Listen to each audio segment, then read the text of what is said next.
Hello friend, thanks for watching my video. My self Shamshad, देख रहे हैं आप मेरा चैनल। मैं आज बताने वाला हूँ कि 12th PCM यानी फिज़िक्स, केमिस्ट्री और मैथ के साथ अगर आप करते हैं तो उसके बाद और क्या करियर अपॉर्चुनिटी हैं। जैसे कि इसमें एक आता है स्पेस साइंटिस्ट। मैं अभी को बड़ी बड़ी अपॉर्चुनिटी बता रहा हूँ, उसके बाद मैं छोटी अपॉर्चुनिटी भी बताऊँगा। तो स्पेस साइंटिस्ट जो वही जैसे अपने यहाँ कल्पना चावला थी, जो इंडियन ओरिजिन की थी, जो नासा के साथ काम करती थी, उनकी डेथ हुई थी। वही स्पेस साइंटिस्ट हैं। स्पेस में कैसे काम करते हैं पहले हम वो बताएंगे, फिर इस पे कैसे इसके लिए क्या क्या क्वालिफिकेशन, मतलब क्या क्या आपको करना होगा, क्या एग्ज़ाम देना होगा, वो मैं आपको बताऊंगा नेक्स्ट वीडियो में। आप पहले ये वीडियो देखिए, इसमें बहुत मज़ा आने वाला है। एंड अब आपका इंटरेस्ट जागेगा इसके लिए, तभी आप उसके सोचेंगे। तो पहले मैं आपको ये वीडियो दिखाना चाहता हूँ, प्लीज़ गो थ्रू।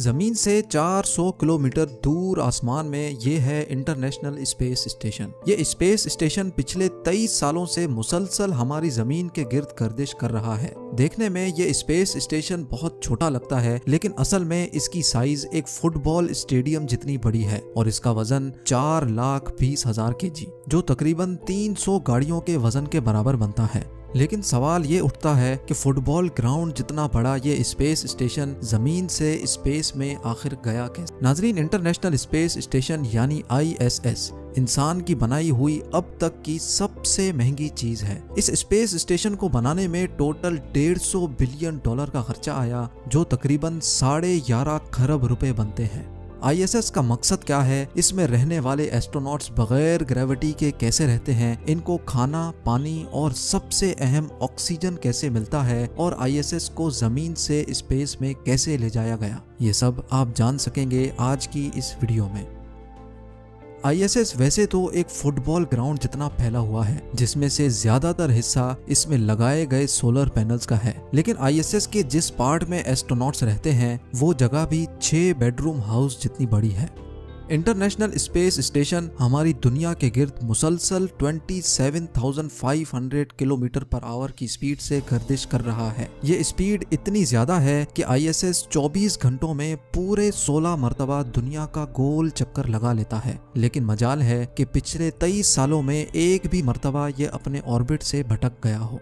ISS और इनमें रहने वाले एस्ट्रोनॉट्स का स्पेस में सिर्फ एक ही मकसद है, और वो है एक्सपेरिमेंट्स। जी हाँ, ISS में अमेरिका और रशिया की बनाई हुई लेबोरेटरीज मौजूद हैं, जिनको स्पेस लेबोरेटरीज भी कहा जाता है। इन लेबोरेटरीज में एस्ट्रोनॉट्स जमीन से लाई हुई मुख्तलिफ चीजों पर एक्सपेरिमेंट्स करते हैं और देखते हैं कि इनका स्पेस में कैसा रिएक्शन होता है। साथ साथ जमीन पर आने वाली कुदरती आफतों को ISS की मदद से ही प्रिडिक्ट करके काफी नुकसान से बचा जा सकता है। और तो और इंसान का अर्थ के अलावा मार्स जैसे प्लेनेट पर रहना कैसे मुमकिन हो सकेगा, इस हवाले से भी कई एक्सपेरिमेंट्स और रिसर्च ISS की मदद से की जा रही है। ISS पर टोटल 6 एस्ट्रोनॉट्स रहते हैं, जिनके रहने और काम करने के लिए ये कैप्सूल्स मौजूद हैं, जो आपस में ही एक दूसरे से जुड़ी हुई हैं। नहाने धोने से लेकर खाने पीने तक और एंटरटेनमेंट से लेकर एक्सरसाइज करने तक इन कैप्सूल्स में एस्ट्रोनॉट्स के लिए तमाम तर सहूलियात मौजूद हैं। अगर कोई चीज गैर मौजूद है तो वो है जमीन की कशिश यानी ग्रेविटी। जी हाँ, ग्रेविटी ना होने की वजह से ये एस्ट्रोनॉट्स ISS में अपना वजन महसूस नहीं कर सकते, और ना ही इनको बैठने और लेटने की कोई फीलिंग आती है। एक कैप्सूल से दूसरे कैप्सूल में जाने के लिए ये खुद को पुश करते हैं और मुख्तलिफ चीजों को पकड़ पकड़ कर सुपरमैन की तरह उड़ते हुए जाते हैं। इनके पास खाने की बेशुमार चीजें मौजूद होती हैं, लेकिन ये खाने जमीन पर पकने वाले खाने नहीं, बल्कि ये पके पकाए पैक्ड खाने होते हैं।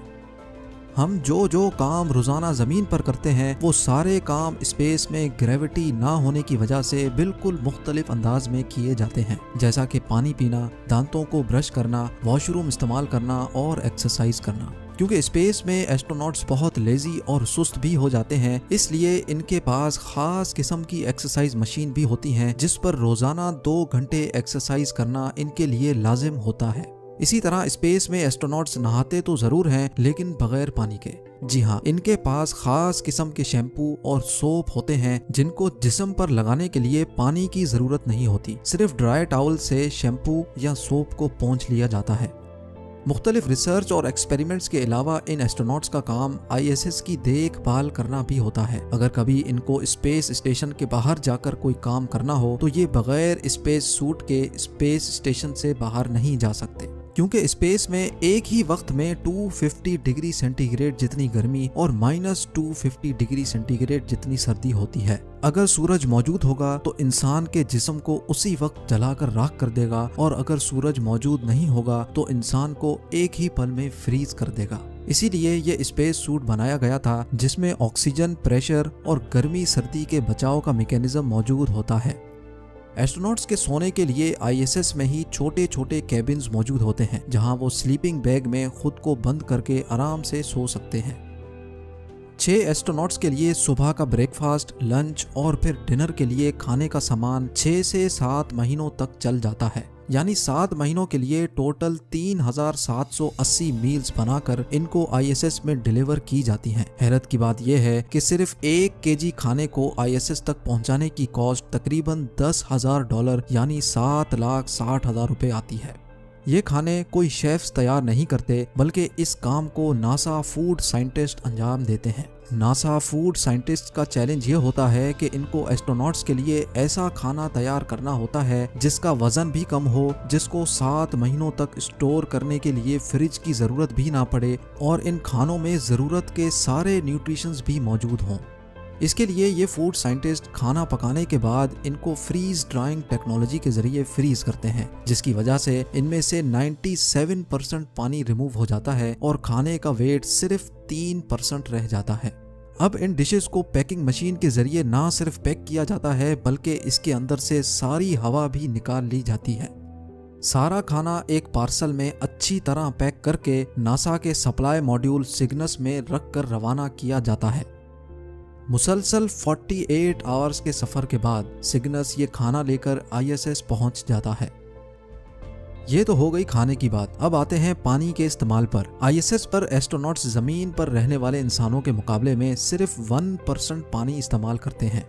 जी हाँ, आईएसएस में high tech water recycling system मौजूद है जो आईएसएस में मौजूद वेस्ट वाटर को भी फिल्टर करके पीने के काबिल बना देता है। आपको ये बात जानकर हैरानी होगी कि जो पानी एस्ट्रोनॉट्स आईएसएस में पीते हैं वो होता तो बिल्कुल साफ है, लेकिन असल में वो पानी आईएसएस में मौजूद ह्यूमन वेस्ट को रिसाइकल करके वापस साफ किया जाता है। यहाँ तक कि इनको जो पसीना भी निकलता है वो भी वाटर रिसाइकलिंग सिस्टम खुद ही सक करके उसको फिल्टर करके वापस इस्तेमाल के काबिल बना देता है। इस तरह आईएसएस में पानी के इस्तेमाल को 99% सेव किया जाता है। स्पेस में एस्ट्रोनॉट्स सांस लेने के लिए आर्टिफिशियल ऑक्सीजन का इस्तेमाल तो करते हैं, लेकिन ये ऑक्सीजन स्पेस में डिलीवर कैसे किया जाता है? आखिरकार ऑक्सीजन का भी वजन होता है। हर इंसान एक दिन में 840 ग्राम का ऑक्सीजन इस्तेमाल करता है, यानी स्पेस में 6 एस्ट्रोनॉट्स 6 महीनों में 1000 केजी का ऑक्सीजन इस्तेमाल करते हैं।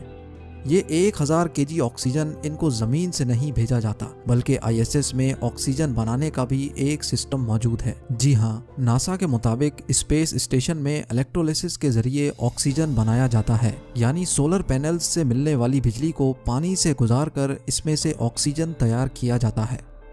नाजरीन, इंटरनेशनल स्पेस स्टेशन का टोटल वजन 4,20,000 केजी है, जो पिछले 21 सालों से कभी भी खाली नहीं रहा।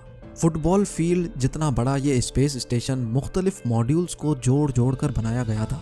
हैरत की बात यह है कि ये सारे मॉड्यूल्स कभी भी जमीन पर एक साथ नहीं जुड़े। 1998 में पहली बार लॉन्च होने वाला स्पेस स्टेशन कुछ ऐसा दिखता था, लेकिन वक्त के साथ साथ इसमें नए मॉड्यूल्स ऐड होते गए और आखिरकार 13 सालों की मेहनत के बाद यानी 2011 में आईएसएस अपनी फाइनल शेप में आ गया।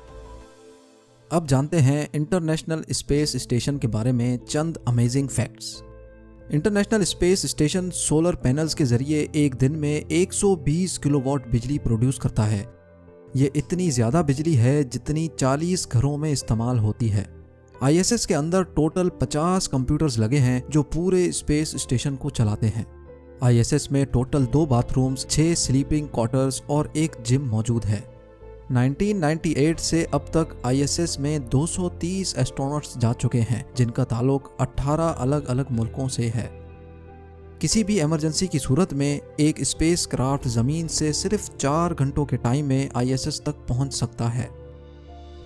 स्पेस वॉक के दौरान एस्ट्रोनॉट्स को एक दूसरे की आवाज़ भी सुनाई नहीं दे सकती, क्योंकि आवाज़ हमारे कानों तक हवा के जरिए पहुंचती है जो स्पेस में मौजूद नहीं। चांद के बाद आसमान पर दूसरी सबसे ज्यादा चमकने वाली चीज इंटरनेशनल स्पेस स्टेशन है, जिसको जमीन से देखने के लिए टेलीस्कोप की भी जरूरत नहीं। 24 घंटों के दौरान इंटरनेशनल स्पेस स्टेशन में मौजूद एस्ट्रोनॉट्स 16 सनराइज और 16 सनसेट्स देख सकते हैं। दोस्तों, उम्मीद है आपको ये वीडियो पसंद आई होगी। अगर आपको पसंद आई तो please share, subscribe and like my channel. Thank you.